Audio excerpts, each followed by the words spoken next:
మోహన్ రెడ్డి రాగానే మన పిఠాపురం గయ మనకి కాశీలో ఉన్న గయ్యంతో పిఠాపురం గయ చాలామంది పాత గొయ్య అంటారు. పాత గొయ్య కాదండి, పాద గయ.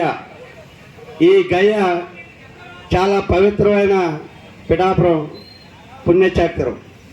అటువంటి పుణ్యక్షేత్రంలోని దేవతామూర్తులకు ఎవడో పిచ్చాడు దాన్ని అవపత్రం చేశారని చెప్పేసి చెప్పడం జరిగింది. దాని తర్వాత మన అంతర్వేది రథం దర్శనం చేశారు, ఆడు పిచ్చాడు అని చెప్పేసి చెప్పడం జరిగింది. దాని తర్వాత శ్రీకాకుళంలో రాముడి తల తీయటం జరిగింది. అలాగా తర్వాత మన కాకినాడ అస్తాపురం గేట్లో ఆంజనేయ స్వామిని ఒక పిచ్చోడు మంటేసి తగలబెట్టేసాడని చెప్పేసి చెప్పడం జరుగుతుంది. ఇలాంటి ఎన్నో జరిగినాయి.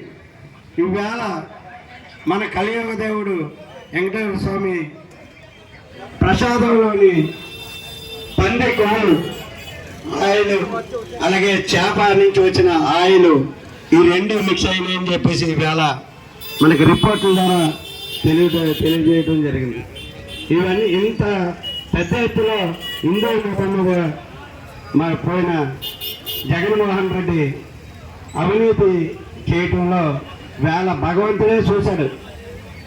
భగవంతుడే బాబుని అరాచకాలని మేము భరాయించలేమని చెప్పేసి 11 సీట్లకి పరిమితం చేసి వేళ ఇంటికి పంపించారు.